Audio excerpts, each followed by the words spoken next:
नमस्कार, जनमानस योजना में आपका स्वागत है। मैं हूं अमलेंदु भूषण खान। छत्तीसगढ़ की राजधानी रायपुर में कांग्रेस का महाअधिवेशन चल रहा है। महाअधिवेशन के आयोजक छत्तीसगढ़ के मुख्यमंत्री या छत्तीसगढ़ कांग्रेस कमेटी कही जा सकती है, आयोजक हो सकते हैं। यानी छत्तीसगढ़ सरकार इस सम्मेलन का आयोजन की हुई है।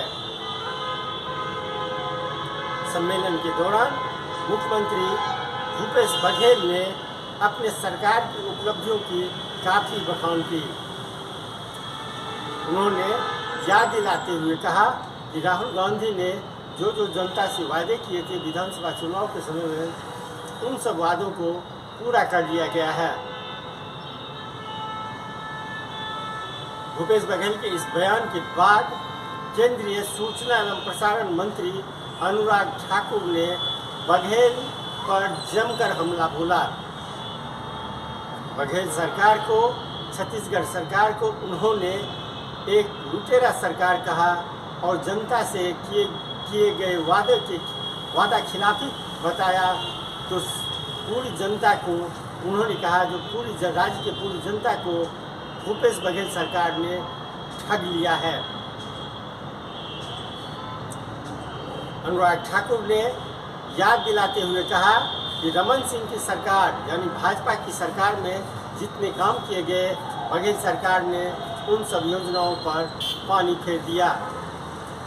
आइए मैं सीधे आपको अनुराग ठाकुर से रूबरू कराता हूँ।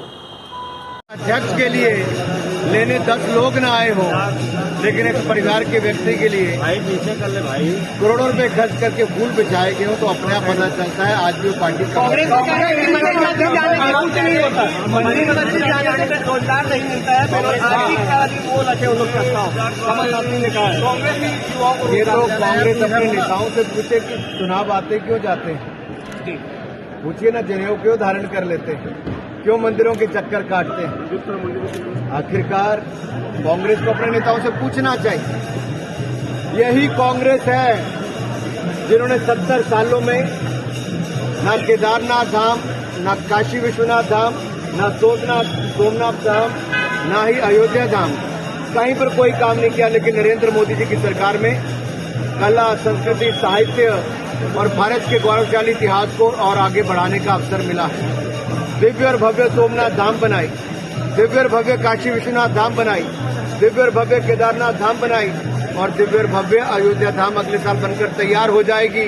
महाकाल लोक धाम ये भी बनाने का काम किया है, ये हमने किया है। कांग्रेस के लोग तो केवल मूक दर्शक बनते रहे, कभी आके दर्शन करिए। आखिरकार इतना भ्रष्टाचार क्यों छत्तीसगढ़? ऐसी कितनी लूट मची है जिसके कारण एजेंसियों को दबिश देनी पड़ती है, कार्रवाई करनी पड़ती है। और देश को भ्रष्टाचार मुक्त करना, ये 2014 में हमने संकल्प लिया था। और एजेंसियां अपना काम करती, उसमें सरकार की सीधे तौर पर कोई हस्तक्षेप नहीं होता है। और जो भ्रष्टाचार करेगा उसके खिलाफ कार्रवाई एजेंसियां पहले भी करती रही और पिछले 7 दशक का रिकॉर्ड उठाकर देखोगे तो एजेंसियां अपना काम करती हैं, आगे भी करेंगी। स्पष्ट कर दूं, अगर आप देखेंगे एक के बाद दूसरी चिट्ठी प्रधानमंत्री आवास योजना पर मंत्री से लेकर अधिकारियों तक की लिखी गई। और मेरे सर्टिफिकेट से ज्यादा तो जरूरी टीएस सिंह देव जी का सर्टिफिकेट है, जिन्होंने इस्तीफा दिया था कि गरीबों को पक्का मकान बनाकर देने के लिए कांग्रेस की सरकार ने बजट में प्रावधान नहीं किया। उसको मुख्यमंत्री जी चुप क्यों है? गरीबों के पक्के मकान के लिए बजट का प्रावधान क्यों नहीं होता है? देश भर में 56% से ज्यादा और कई राज्यों में 90% तक जल जीवन मिशन के अंतर्गत नलके लगाने का काम किया गया। छत्तीसगढ़ में 23% ही क्यों रह गया? क्या मजबूरी है यहाँ की सरकार की?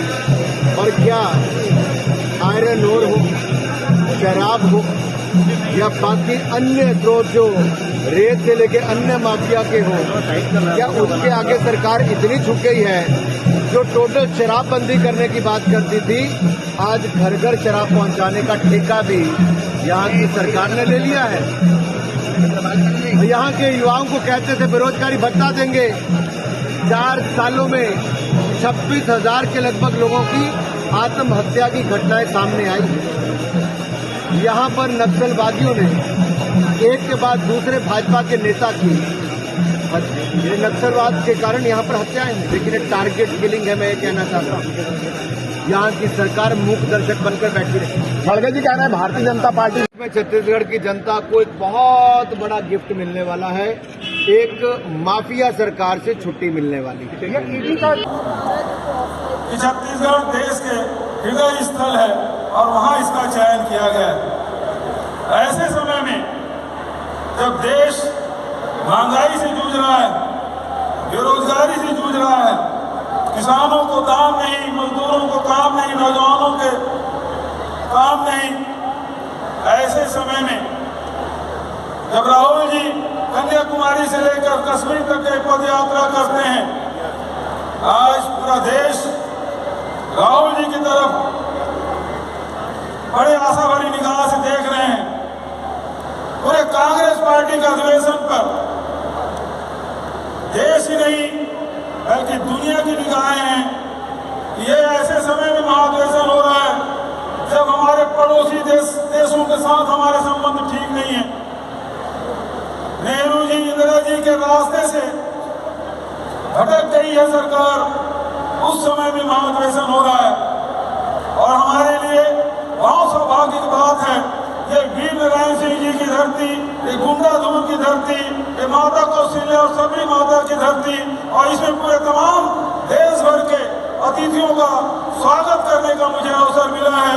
पूरे प्रदेश के ओर से, प्रदेश के कांग्रेस जनों की ओर से सभी आए हुए अतिथियों का मैं बारंबार स्वागत करता हूँ, अभिनंदन करता हूँ। आदरणीय साथियों, हमारा प्रदेश पिछले 4 साल से जो राहुल जी के विजन थे, जो सपने थे, जो रास्ता उन्होंने बताया था, उस रास्ते पे चल रहा है।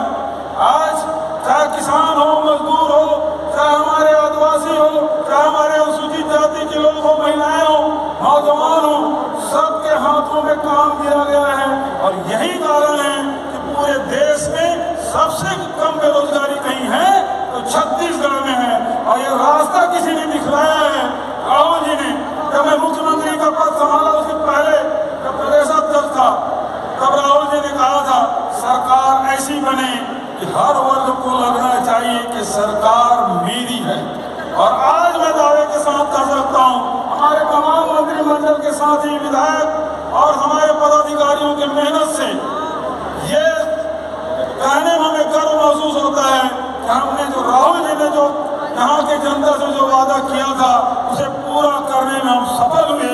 और इसलिए मैं राहुल जी का बार बार हृदय से धन्यवाद देता हूँ कि उन्होंने हमें मार्गदर्शन दिया और हम उस रास्ते पे चल पड़े। मैं पुनः जितने भी हमारे डायस में बैठे अतिथिगण आए, सांसदगण आए, उनका मैं स्वागत करता हूँ। और साथ ही सामने मेरे बैठे सभी AICC और PCC डेलीगेट का मैं स्वागत अभिनंदन करता हूँ। धन्यवाद। जय हिंद, जय छत्तीसगढ़। आज के लिए बस इतना ही, हमें दीजिए आज्ञा। नमस्कार। आप हमारे चैनल को ज़रूर सब्सक्राइब करें और लाइक करें। आपका बहुत बहुत धन्यवाद। हम फिर किसी टॉपिक पर फिर आपसे रूबरू होंगे। तब तक के लिए हमें दीजिए आज्ञा। नमस्कार।